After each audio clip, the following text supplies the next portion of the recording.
Hello and welcome to my YouTube channel.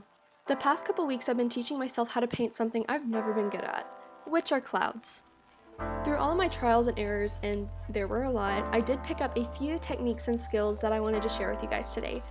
So this is my tutorial of how I paint clouds with watercolors. Today I'm painting in my watercolor journal that I'll have linked below, and then I tape off the edges with some washi tape just to give it a nice finish.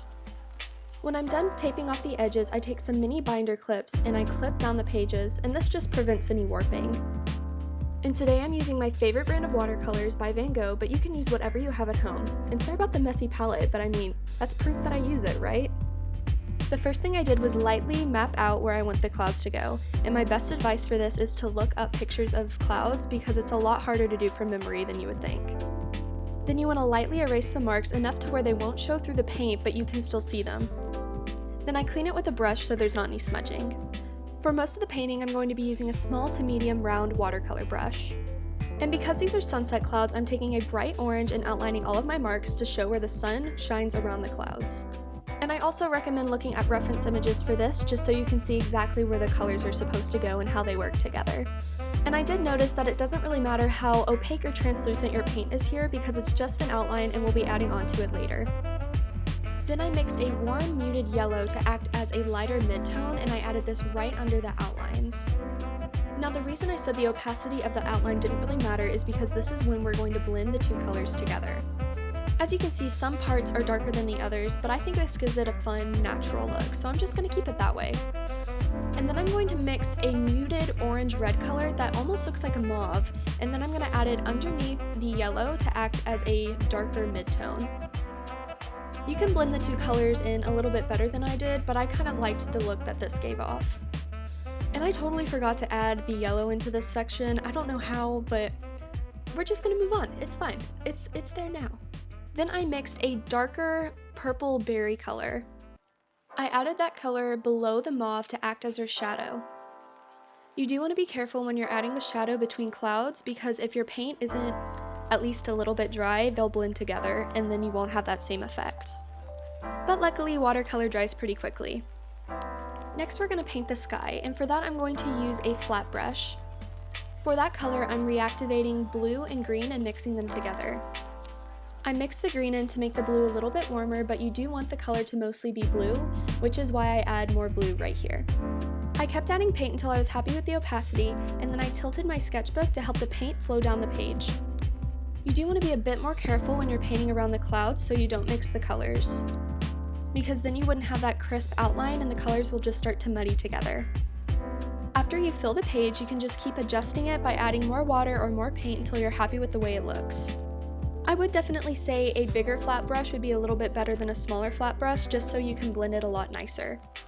I added a little extra paint on top to make it darker to give it more depth and to make it blend a little bit easier, and this gave the sky a cool gradient effect. After that completely dried, I pulled out my Arteza Gouache and my Arteza Metallic Gouache. I'm only using gouache for the highlights, so I'm only pulling out light colors. In a small tray, I mixed mid-yellow, titanium white, and pearl orange with a little bit of water. All of their pearl colors are their metallic gouache, and this just adds a little bit of extra shine to the highlights.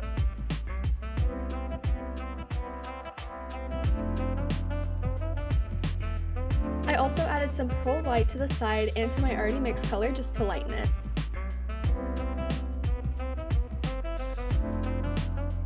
For this I used a small filbert brush and I believe a size 4. If you're unfamiliar with gouache, it is basically a mix between watercolor paint and acrylic paint, meaning that it is still water soluble, but it's a little bit more opaque than regular watercolor. If you don't have gouache paint, that's okay, you can still use your watercolors and just use a lot less water to make it opaque. And the reason you want to make sure that your paint below is completely dry is because you don't want to disturb it underneath by mixing it together, because you want to set your paint on top to make sure that you really get those highlights. As you can see, I'm not putting the paint down in long strokes, I'm doing more short, rugged strokes instead. If you're looking at a reference, you can really see on each cloud where some of those highlights are, and you can kind of mimic that in your own piece. But what I'm doing personally is I'm going around the outline and then also putting a layer underneath. And the less smooth it looks, the more natural it is. One helpful tip I figured out on where to place these highlights is if you see a block of one color, you can put it there to break it up, which is what I did on this bottom right corner. You can also go back and build up layers to make it extra opaque.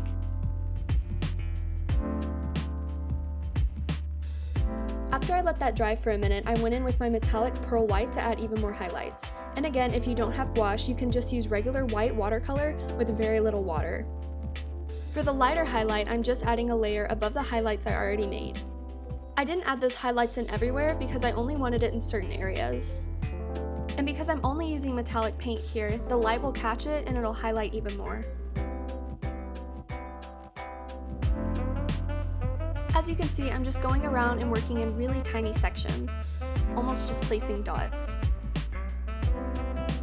After that, I cleaned my brush and went in with just a little bit of water, just to blend out the edges. This just makes the highlights look a little more soft and natural.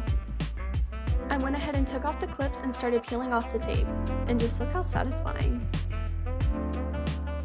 And if you would like to see more of me and my artwork, you can follow me on Instagram and TikTok at Allisonssketchbook, and you can also find my Etsy store, Allisonssketchbook.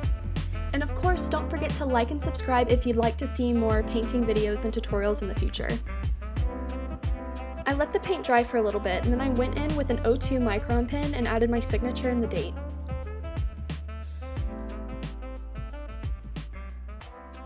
I hope this Paint With Me tutorial was helpful for you, and thank you so much for watching.